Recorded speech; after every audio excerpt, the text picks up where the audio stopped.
પ્રિય ભક્તો, ભલે ગમે તે થઈ જાય, પણ દેવ ઉઠી એકાદશીના દિવસે ચૂપચાપ ખાઈ લેજો આ અમૃત સમાન વસ્તુ. માતા લક્ષ્મી આવશે સાક્ષાત તમારા ઘરમાં. એટલા પૈસા આવશે કે સંભાળી નહીં શકો. વર્ષની સૌથી મોટી અને સૌથી ચમત્કારિક એકાદશી કહેવાય છે દેવ ઉઠી એકાદશી. કહેવાય છે કે આ એકાદશી આખા વર્ષની 24 એકાદશીઓમાં સૌથી શ્રેષ્ઠ માનવામાં આવે છે. આ દિવસે કરેલો કોઈ પણ ઉપાય ક્યારેય નિષ્ફળ જતો નથી, એટલે કે જે પણ કામ સાચા દિલથી કરવામાં આવે તેનું ફળ અવશ્ય મળે છે.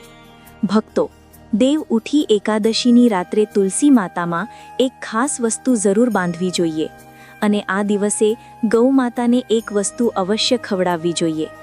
સાથે જ આજે અમે તમને એ પણ જણાવીશું કે જે પણ ભક્ત સાચા દિલથી અને પૂરી શ્રદ્ધાભાવ સાથે દેવ ઉઠી એકાદશીના દિવસે આ એક વસ્તુ ખાઈ લે છે, તેના ઘરમાં ધન સંપત્તિ અને સમૃદ્ધિનો વરસાદ થાય છે. દરેક ઈચ્છા અને મનોકામના પૂરી થાય છે. તેથી ભક્તો, તમને એક વિનંતી છે કે વિડીયો પૂરો જુઓ, અધૂરો ક્યારેય ન જુઓ. ઘણા લોકો એવા હોય છે જે વિડીયોને વચ્ચેથી કાપીને જોઈ લે છે, પરંતુ આવા વ્યક્તિ જીવનમાં ક્યારેય સફળતા પ્રાપ્ત કરી શકતા નથી. જે વ્યક્તિ જ્ઞાન અધૂરું મેળવે છે તેને પૂર્ણ ફળ ક્યારેય મળતું નથી. તેથી તમે વિડીયોના અંત સુધી જરૂર જુઓ, કારણ કે અમે તમને દરેક માહિતી ક્રમવાર જણાવીશું. ભક્તો, દર વર્ષે કાર્તિક મહિનાના શુક્લ પક્ષની દશમી તિથિના બીજા દિવસે દેવ ઉઠી એકાદશી ઉજવવામાં આવે છે. આ વર્ષે આ શુભ તિથિ 1 નવેમ્બર 2025 શનિવારના રોજ પડી રહી છે. દેવ ઉઠી એકાદશીની તિથિની શરૂઆત 1 નવેમ્બરની સવારે 9:11 થશે અને તેનું સમાપન બીજા દિવસે 2 નવેમ્બરની સવારે 7:31 થશે. આ વર્ષે આ દિવસે વ્યાઘાત યોગ અને સર્વાર્થ સિદ્ધિ યોગનો સંયોગ બની રહ્યો છે. આ યોગોમાં ભગવાન વિષ્ણુની પૂજા કરવાથી સાધકને મનોવાંછિત ફળ પ્રાપ્ત થાય છે. આ દિવસે જો માતા લક્ષ્મીની પૂજા પણ સાથે કરવામાં આવે તો વૈવાહિક જીવનમાં સુખ અને સમૃદ્ધિ બંનેનો વાસ થાય છે. હિન્દુ ધર્મમાં દેવ ઉઠી એકાદશીનું ઘણું વિશેષ મહત્વ છે, કારણ કે આ દિવસે ભગવાન વિષ્ણુ 4 મહિનાની યોગ નિદ્રામાંથી જાગે છે. ભગવાનના જાગવા સાથે જ સૃષ્ટિમાં ફરીથી શુભ અને માંગલિક કાર્યો જેવા કે લગ્ન, સગાઈ, ગૃહ પ્રવેશ અને મુંડન વગેરે શરૂ થઈ જાય છે. તેથી તેને દેવોત્થાન એકાદશી અથવા દેવ પ્રબોધિની એકાદશી પણ કહેવામાં આવે છે. આ દિવસે ભગવાન વિષ્ણુની પૂજા જો પૂરા વિધિ વિધાનથી કરવામાં આવે તો તેઓ શીઘ્ર પ્રસન્ન થઈને પોતાના ભક્તો પર અસીમ કૃપા વરસાવે છે. પ્રિય ભક્તો, વિડીયોમાં આગળ વધતા પહેલા જો તમે પણ ઈચ્છો છો કે લક્ષ્મી માતાના આશીર્વાદ તમારા પર બની રહે તો આ વિડીયોને એક લાઈક કરો અને કમેન્ટ બોક્સમાં જય લક્ષ્મી માતા જરૂર લખો. દેવ ઉઠી એકાદશીના દિવસે વ્રત રાખનાર વ્યક્તિએ નિર્જળા અથવા ફક્ત જળ આધારિત પદાર્થો પર રહેવું જોઈએ. જો કોઈ વૃદ્ધ, રોગી કે બાળક હોય તો તે એક સમયનું ફળાહાર કરી શકે છે. આ દિવસે ચોખા અને મીઠાનું સેવન ન કરવું જોઈએ. તામસિક આહાર જેમ કે ડુંગળી, લસણ, માંસ, મદિરા અને વાસી ખોરાકનો ત્યાગ કરો. આખો દિવસ ભગવાન વિષ્ણુ અથવા તમારા ઈષ્ટદેવની ઉપાસના કરો અને ઓમ નમો ભગવતે વાસુદેવાય નમઃ મંત્રનો જાપ અવશ્ય કરો. દેવોત્થાન એકાદશીના દિવસે પૂજા માટે સૌથી પહેલા શેરડીનો મંડપ બનાવો. વચ્ચે એક સુંદર ચોક બનાવીને તેના મધ્યમાં ભગવાન વિષ્ણુની મૂર્તિ અથવા ચિત્ર સ્થાપિત કરો. ચોક પાસે ભગવાનના ચરણ ચિહ્નો બનાવવામાં આવે છે જે પૂરી પૂજા સુધી ઢંકાયેલા રહે છે. ભગવાનને શેરડી, ફળ અને મીઠાઈ અર્પણ કરો. પછી ઘીનો દીવો પ્રગટાવો અને તેને આખી રાત સળગવા દો. સવારે ભગવાનના ચરણોની વિધિવત પૂજા કરો અને પછી ભજન કીર્તન કરતા ભગવાનને જગાડો. કહેવાય છે કે આ દિવસે ભગવાનના ચરણોને સ્પર્શ કરીને જે પણ મનોકામના માંગવામાં આવે છે તે અવશ્ય પૂરી થાય છે. ભગવાનના જાગ્યા પછી તુલસી વિવાહનું વિશેષ મહત્વ છે. ભગવાન વિષ્ણુની યોગ નિદ્રામાંથી જાગ્યા પછી તેમના શાલિગ્રામ સ્વરૂપનું લગ્ન તુલસી માતા સાથે કરાવવામાં આવે છે. તુલસી માતા ભગવાન વિષ્ણુને અત્યંત પ્રિય છે. આ દિવસે જો કોઈ ફક્ત તુલસી દળ જ અર્પણ કરે તો પણ ભગવાન વિષ્ણુ પ્રસન્ન થઈ જાય છે. આ પરંપરા પાછળ પ્રકૃતિ સંરક્ષણ અને વૈવાહિક સુખની ભાવના છુપાયેલી હોય છે. જે ભક્ત તુલસી વિવાહ સંપન્ન કરાવે છે તેમને વૈવાહિક જીવનમાં સુખ, શાંતિ અને પ્રેમની પ્રાપ્તિ થાય છે. એકાદશીના દિવસે તમારી ક્ષમતા અનુસાર અન્નદાન કરવું ખૂબ શુભ માનવામાં આવ્યું છે, પરંતુ ધ્યાન રાખો કે આ દિવસે બીજા કોઈના ઘરનું અન્ન ગ્રહણ ન કરો. જો કોઈ કારણોસર વ્રત પૂરી રીતે ન રાખી શકો તો દિવસમાં એકવાર ફળાહાર કરો અથવા ફક્ત દૂધ અને પાણીનું સેવન કરી શકો છો. ભક્તો, દેવઉઠી એકાદશી ફક્ત એક તિથિ નથી, તે એવો દિવસ છે જ્યારે સ્વયં ભગવાન વિષ્ણુ પોતાની યોગ નિદ્રામાંથી જાગીને ધરતી પર શુભ ઉર્જાનો સંચાર કરે છે. આ દિવસની કરેલી પૂજા, ભક્તિ અને સાધનાનું ફળ 100 ગણું વધીને મળે છે. તેથી ભક્તો, આ વર્ષની દેવઉઠી એકાદશીને પૂરા વિધિ-વિધાન, શ્રદ્ધા અને ભક્તિભાવ સાથે મનાવો, જેથી તમારા જીવનમાં સુખ, શાંતિ, સમૃદ્ધિ અને સફળતાનો પ્રકાશ હંમેશા બની રહે. એકાદશી 11ના દિવસે વ્રતધારી વ્યક્તિએ ગાજર, શલગમ, ફ્લાવર, પાલક વગેરેનું સેવન ન કરવું જોઈએ. ફળોમાં કેળા, કેરી, દ્રાક્ષ, બદામ, પિસ્તા વગેરે અમૃત ફળોનું સેવન કરો. સૂકા મેવા જેમ કે બદામ, પિસ્તા વગેરેનું સેવન કરી શકાય છે. એકાદશી તિથિ પર જવ, રીંગણ અને વાલની ફોલી ન ખાવા જોઈએ. આ વ્રતમાં સાત્વિક ભોજન કરો. માંસ, મદિરા કે અન્ય કોઈ પણ નશીલા પદાર્થનું સેવન ન કરો. દરેક વસ્તુ પ્રભુને ભોગ લગાવીને તથા તુલસીદળ છોડીને ગ્રહણ કરવી જોઈએ. દેવઉઠી એકાદશીના દિવસે ભગવાન વિષ્ણુ નિદ્રામાંથી જાગે છે અને તેની સાથે જ બધા શુભ કાર્યો શરૂ થાય છે. એવું કહેવાય છે કે દેવઉઠી એકાદશી પર બપોરે ન સૂવું જોઈએ. ધાર્મિક ગ્રંથોમાં કહેવાયું છે કે આ દિવસે ભગવાન વિષ્ણુની ભક્તિમાં લીન રહેવું જોઈએ. દેવઉઠી એકાદશીના દિવસે કોઈ પણ વ્યક્તિને ભૂલથી પણ ચોખા ન ખાવા જોઈએ. ચોખામાંથી બનેલી વસ્તુઓથી પણ આ દિવસે દૂર જ રહેવું જોઈએ. પંડિતોનું કહેવું છે કે ચોખા ખાવાથી મન અને શરીર સ્થિર રહેતું નથી. દેવઉઠી એકાદશીના દિવસે લસણ અને ડુંગળીના સેવનથી પણ બચવું જોઈએ, કારણ કે આ બંને તામસિક ભોજનમાં આવે છે. જો તમે વ્રત ન પણ રાખ્યું હોય તો પ્રયત્ન કરો કે સાત્વિક ભોજન જ કરો. દેવઉઠી એકાદશીના દિવસે વ્રતધારીએ કોઈ પ્રત્યે દ્વેષની ભાવના ન રાખવી જોઈએ. જો શક્ય હોય તો આ દિવસે ઘરની અંદર કે બહાર કોઈની સાથે ઝઘડો ન કરવો. માન્યતા છે કે આવું કરવાથી ભગવાન વિષ્ણુ અને માતા લક્ષ્મી નારાજ થઈ જાય છે. આ દિવસે જો તમે વૃદ્ધોની સહાયતા કરો છો તો આવું કરવાથી ભગવાન વિષ્ણુ અને માતા લક્ષ્મી પ્રસન્ન થાય છે. તેથી વૃદ્ધોનું અપમાન ન કરો અને તેમને ધિક્કારો નહીં. દેવઉઠી એકાદશીના દિવસે ભૂલથી પણ માતા તુલસીના છોડને ન સ્પર્શ કરવો જોઈએ, કારણ કે આ દિવસે માતા તુલસી અને શાલિગ્રામના લગ્ન હોય છે. ન તો તુલસી તોડવી જોઈએ. એવી પણ માન્યતા છે કે એકાદશીના દિવસે તુલસી પર જળ ન ચઢાવવું જોઈએ, કારણ કે તુલસી ઉપવાસ રાખે છે અને તેનાથી તેમનો ઉપવાસ તૂટી જશે. દેવઉઠી એકાદશીના દિવસે સવારે ઉઠીને સ્નાન કરો. ત્યારબાદ સૂર્યદેવને અર્ઘ્ય આપીને એકાદશી વ્રતનો સંકલ્પ કરો. જીવનમાં સુખ સમૃદ્ધિ બની રહે તે તો સૌ ઈચ્છે છે, તો તમે આ દિવસે ભગવાન વિષ્ણુને દૂધમાં કેસર નાખીને તેમનો અભિષેક કરો. અંતમાં શ્રી હરિની આરતી કરો. આ ઉપાય કરવાથી શ્રી હરિ પ્રસન્ન થાય છે.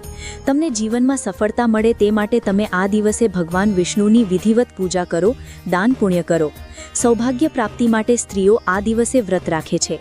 જો શક્ય હોય તો વ્રતના દિવસે તમે વિષ્ણુ સહસ્ત્ર નામનો પાઠ કરો. દેવઉઠી એકાદશી પર ભગવાન વિષ્ણુને સફેદ રંગનો ભોગ લગાવો. આ દિવસે ખીર અથવા સફેદ રંગની કોઈ પણ મીઠાઈનો ભોગ લગાવવાથી શ્રીહરિ વિષ્ણુ પ્રસન્ન થાય છે. દેવઉઠી એકાદશીના દિવસે તમે નિર્જળા વ્રત રાખો, પરંતુ જો તમે ગૃહસ્થ જીવનમાં છો તો ફળાહારી ઉપવાસ રાખી શકો છો.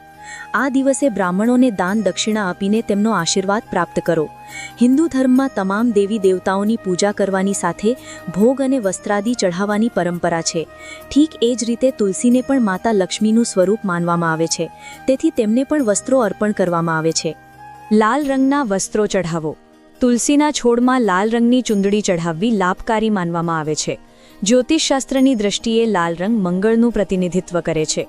શાસ્ત્રો અનુસાર દેવઉઠી એકાદશીના દિવસે તુલસી માતાને લાલ રંગના વસ્ત્ર ચઢાવવા જોઈએ. આવા સમયે જો કોઈના કર્મોને કારણે મોઢામાંથી અપશબ્દો પણ નીકળી રહ્યા હોય તો તેમને પણ આ લાલ વસ્ત્રો રોકી લે છે.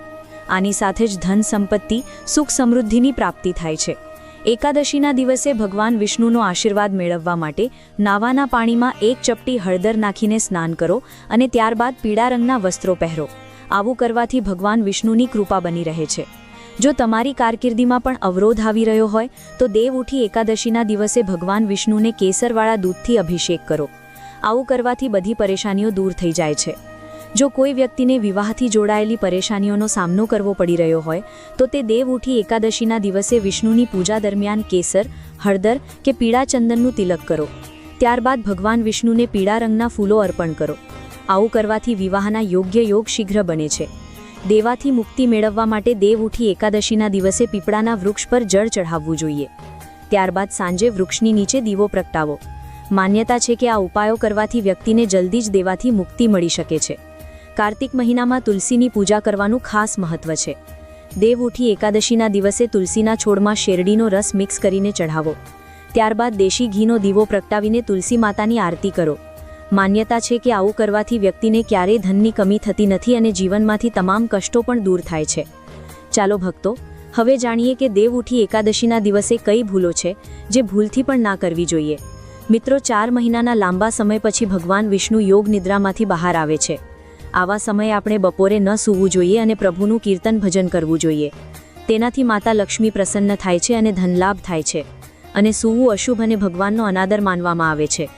પૌરાણિક માન્યતાઓ અને વાર્તાઓમાં એકાદશીના દિવસે ચોખા ખાવાની મનાઈ છે. તેથી ચોખા, માંસ, મદિરા વગેરેનું સેવન એકાદશીના દિવસે ન કરવું જોઈએ. સાથે જ લસણ, ડુંગળીથી પણ પરહેજ કરવું જોઈએ. દેવ ઉઠી એકાદશીના વ્રત દરમિયાન કોઈ પણ વ્યક્તિએ ખરું ખોટું ન બોલવું જોઈએ અને ન તો કોઈ માટે મનમાં વેર રાખવું જોઈએ. આ દિવસે તમારા મનમાં ફક્ત અને ફક્ત ભગવાન પ્રત્યે આસ્થા અને ભક્તિનો ભાવ રાખવો જોઈએ. ત્યારે જ તમારી પૂજા સાર્થક થશે. તુલસી ભગવાન વિષ્ણુને અત્યંત પ્રિય છે. આવા સમયે ભૂલથી પણ આ દિવસે તુલસીનું પાન ન તોડવું. તેનાથી ભગવાન વિષ્ણુ રુષ્ટ થઈ જશે. દેવ ઉઠી એકાદશી પર પીળા વસ્ત્રો, મગ, ઘઉં, મકાઈ, બાજરી, ઉડદ, વસ્ત્ર, શિંગોડો, શક્કરિયા, શેરડી, મોસમી ફળ, કેસર, કેળા, હળદર, મોર પીચ્છ અને શંખ વગેરેનું દાન કરવું શુભ માનવામાં આવે છે. દાન કરતી વખતે આ વાતનું ધ્યાન રાખવું કે તેનો ઉલ્લેખ કોઈ ત્રીજા વ્યક્તિને ભૂલથી ન કરવો, કારણ કે દાનને જેટલું શક્ય હોય તેટલું છુપાવીને કરવું જોઈએ. ભક્તો, એ જાણવું પણ તમારા માટે ખૂબ જ જરૂરી અને ખાસ છે કે દેવોત્થાન એકાદશીનું મહત્વ આપણા વેદો અને પુરાણોમાં છે. એવી માન્યતા છે કે દિવાળી પછી આવતી આ એકાદશીના દિવસે ઈશ્વરનું ઉત્થાન થાય છે. તેથી લગ્ન, ઉપનયન કે ગૃહ પ્રવેશ આદિ જેવા તમામ શુભ કાર્યો દેવોત્થાન 11 પછી શરૂ થાય છે. આ જ કારણે આ 11ના દિવસે તુલસી વિવાહ પણ કરવામાં આવે છે. ઘરોમાં ચોખાના લોટથી ચોક બનાવવામાં આવે છે તથા વાંસના છત્ર વચ્ચે ભગવાન વિષ્ણુની પૂજા કરવામાં આવે છે. આ દિવસે ફટાકડા પણ ફોડવામાં આવે છે. દેવોત્થાની 11ને સામાન્ય રીતે નાની દિવાળીના નામથી પણ ઓળખવામાં આવે છે. 11ના આ દિવસથી મંગળનો સંવાહક ફરીથી પોતાની શક્તિ પ્રાપ્ત કરે છે. કાર્તિક શુક્લ એકાદશીના દિવસે તુલસી વિવાહની સાથે જ ઘરમાં તમામ સકારાત્મક કાર્યો સુચારુ રૂપે કરી શકાય છે. તુલસીના છોડને પ્રકૃતિનું નિરૂપણ કરવા સાથે એક ઔષધીય છોડ પણ માનવામાં આવે છે. તેથી લાભપ્રદ હોવાથી બધાને દાનમાં આપવામાં આવે છે. 4 મહિનાની નિદ્રામાંથી ભગવાન વિષ્ણુના જાગ્યા પછી તે ક્ષણ પછીથી તમામ શુભ કાર્યો કરી શકાય છે. ભારતીય કેલેન્ડર અનુસાર એકાદશીનો દિવસ વાસ્તવમાં નીરસ હોવાને કારણે વિશેષ રીતિરિવાજો સાથે ઉજવવામાં આવે છે. આ દિવસથી લગ્ન અને અન્ય ઘણા શુભ પ્રસંગોની શરૂઆત થાય છે. આ દિવસે વ્રત રાખવાનું પણ અત્યંત મહત્વ કહેવાયું છે.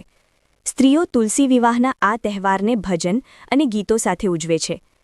એવું કહેવાય છે કે નિયમાનુસાર દેવોત્થાન એકાદશી ભગવાન વિષ્ણુના શાલિગ્રામ સ્વરૂપ અને દેવી વૃંદા તુલસીના વિવાહનો દિવસ હોય છે. ભગવાન વિષ્ણુની નિદ્રાના 4 મહિના દરમિયાન સૃષ્ટિના કાર્યોમાંથી મુક્ત થયા પછી, ભગવાન રુદ્રના શાંત થઈ ગયા પછી, ભગવાન વિષ્ણુ 4 મહિનાની લાંબી નિદ્રામાંથી જાગ્યા પછી બ્રહ્માંડના સંચાલન કાર્યો ફરીથી શરૂ કરે છે. આથી આ દિવસે પૂર્ણ સમર્પણ અને વિશ્વાસ સાથે ભગવાન વિષ્ણુની પૂજા કરવામાં આવે છે. દિવસના અજવાળામાં ઘરની છત પર દીવો રાખીને આનંદ અને સુખમાં વૃદ્ધિ કરવા માટે રાત્રે રોશની કરીને ઘરના કોઈ પણ ભાગમાં અંધારું ન થવા દેવું જોઈએ. આવો ભક્તો, હવે જાણીએ કે આખરે શ્રીહરિ નિદ્રામાં કેમ જાય છે. એક સમયની વાત છે. ભગવાન વિષ્ણુને તેમની પ્રિય લક્ષ્મીજીએ કહ્યું, પ્રભુ, તમે આખો દિવસ જાગો છો અને જ્યારે નિદ્રા લો છો તો વર્ષો માટે નિદ્રામાં ચાલ્યા જાઓ છો, જેના કારણે પ્રકૃતિનું સંતુલન બગડે છે. તેથી આ સમજીને યોજના અનુસાર નિદ્રા લો, જેથી મારી પણ મદદ થઈ જાય. લક્ષ્મીજીની વાત સાંભળીને ભગવાન વિષ્ણુએ હસીને ઉત્તર આપ્યો, તમે સત્ય અને યોગ્ય જ કહ્યું છે. મારા જાગવાથી અન્ય તમામ દેવતાઓને અને વિશેષ રૂપે તમને મારી સેવામાં વિરામ મળતો નથી. આજથી હું વર્ષના 4 મહિના માટે નિદ્રામાં જઈશ, જે અલ્પ નિદ્રા અને યોગ નિદ્રા કહેવાશે, જેથી મારા અનુયાયીઓ પર પરમ કૃપા બની રહેશે. આ સમયગાળા દરમિયાન મારી નિદ્રાની ભાવનાનું ધ્યાન રાખનારા તમામ ભક્તોના ઘરમાં હંમેશા તમારી સાથે રહીને કૃપા વરસાવીશ. કાર્તિક મહિનામાં સ્નાન કરનારી મહિલાઓ દ્વારા એકાદશીના દિવસે ભગવાન વિષ્ણુ, જેને શાલિગ્રામના નામથી પણ ઓળખવામાં આવે છે, અને વિષ્ણુપ્રિયા તુલસીના વિવાહ કરાવવામાં આવે છે. તુલસી વૃક્ષ અને શાલિગ્રામનો વિવાહ સમારોહ સુંદર મંડપમાં કરવામાં આવે છે. સમારોહ દરમિયાન નામાષ્ટક સહિત વિષ્ણુ સહસ્ત્રનામનો પાઠ કરવામાં આવે છે. શાસ્ત્રો અનુસાર આ તુલસી શાલિગ્રામ વિવાહ ઉજવવાનું કારણ સુખી વૈવાહિક જીવન અને પુણ્યની પ્રાપ્તિ છે. કાર્તિક મહિનામાં તુલસી વૃક્ષ દાન કરવાથી મોટું કોઈ દાન નથી. પૃથ્વીલોકમાં જે આ પ્રમાણે છે: વૃંદાવની, વૃંદા, વિશ્વપૂજિતા, વિશ્વપાવની, પુષ્પસારા, નંદિની, કૃષ્ણજીવની અને તુલસી. શ્રીહરિના પવિત્ર પ્રસાદમાં તુલસીપત્ર હોવો અનિવાર્ય હોય છે અને ભગવાનની માળા અને ચરણોમાં તુલસીપત્ર અર્પણ કરવામાં આવે છે. તો પ્રિય મિત્રો, આશા છે કે આજની વિડિયો તમને જરૂર પસંદ આવી હશે. આજની વિડિયો સારી લાગી હોય તો વિડિયોને લાઇક કરી શેર કરવાનું ભૂલશો નહીં. અને અમારી આ ચેનલને સબસ્ક્રાઇબ જરૂર કરો. વિડિયો અંત સુધી જોવા માટે તમારો ખૂબ ખૂબ આભાર. જય શ્રી કૃષ્ણ. ધન્યવાદ.